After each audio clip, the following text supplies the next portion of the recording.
ഒഴുകുന്ന ഈ പുഴയുടെ കുറുകെ വെള്ളക്കുപ്പായമിട്ട് നിൽക്കുന്നത് 30 വയസ്സോളമുള്ള 45 ചെറുപ്പക്കാരാണ്.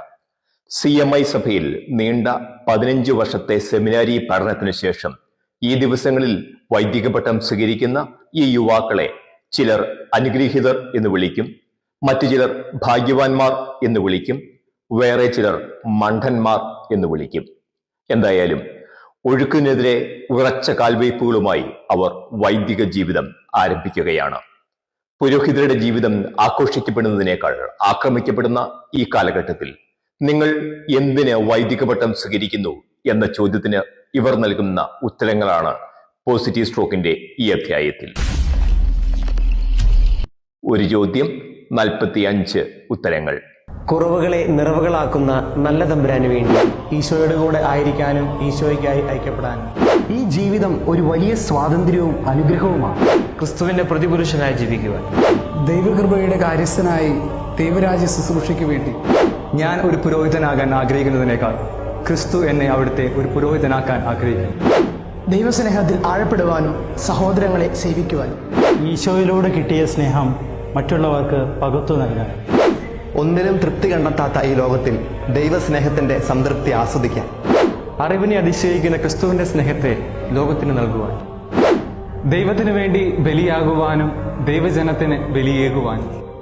എന്റെ ദൈവം എന്നെ ഉപാധികളില്ലാതെ സ്നേഹിക്കുന്നതുകൊണ്ട് എന്നെ ശക്തനാക്കുന്ന യേശുക്രിസ്തുവിലൂടെ എല്ലാം ചെയ്യാനാണ് സന്യാസം. ഈശോയോട് ചേർന്നിരിക്കാൻ ഏറ്റവും നല്ല ജീവിതശൈലിയാണ് പൗരോഹിത്യം. ജീവൻ നൽകിയവനെ ജീവനോളം സ്നേഹിക്കുവാൻ ഈ ജീവിതം. ദൈവം ആഗ്രഹിച്ചു, ദൈവം അനുവദിച്ചു, ഞാൻ അനുസരിച്ചു.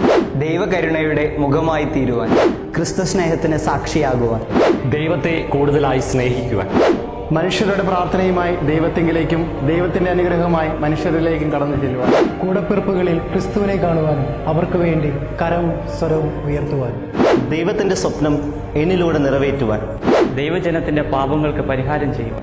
എന്റെ ദൈവം തന്റെ സ്നേഹത്തിലേക്ക് എന്നെ വിളിച്ചതുകൊണ്ട് എന്നെ സ്വന്തമാക്കിയവനെ എനിക്കും സ്വന്തമാക്കുവാൻ, ദൈവത്തിന്റെ എളിമയിൽ വളരുവാനും മറ്റുള്ളവരോട് സ്നേഹത്തോടെ പെരുമാറുവാനും, കർത്താവിന് വേണ്ടി മുറിയപ്പെടുവാൻ, ദൈവകൃപ സ്വീകരിക്കുവാനും അത് മറ്റുള്ളവർക്ക് പകർന്നു കൊടുക്കുവാനും, ത്യാഗങ്ങളെ നിയോഗങ്ങളാക്കി വിശുദ്ധനായ ഒരു വൈദികനായി തീരുവാൻ, ദാനമായി ലഭിച്ചത് സ്നേഹമായി പകർന്നു നൽകുവാൻ, ഈശോയെ പോലെ പരിമിതികളില്ലാതെ സ്നേഹിക്കാനും പരാതിയില്ലാതെ പ്രവർത്തിക്കാനും. എന്നെ തിരഞ്ഞെടുത്തവനെ സന്യാസ പൗരോഹിത്യം വഴി ഞാനും തിരഞ്ഞെടുക്കുന്നു. തിരുഹൃദയ സ്നേഹം എന്നെ നിർബന്ധിക്കുന്നു.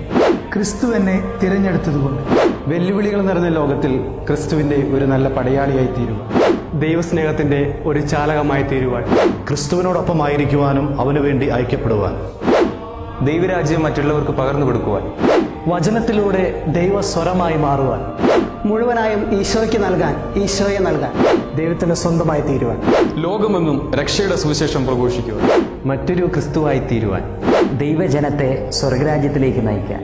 തമ്പുരാൻ എന്റെ ജീവിതത്തിൽ നൽകിയ കൃപകൾക്ക് പ്രത്യുത്തരം നൽകുവാൻ തമ്പുരാനോട് ഒപ്പമായിരിക്കുവാൻ. കാലത്തിന്റെ ഒഴുക്കിനെതിരെ സഞ്ചരിക്കുന്ന ഇവരുടെ കാലടികൾ വഴുതാതിരിക്കുവാൻ അവർക്കായി നമുക്ക് പ്രാർത്ഥിക്കാം.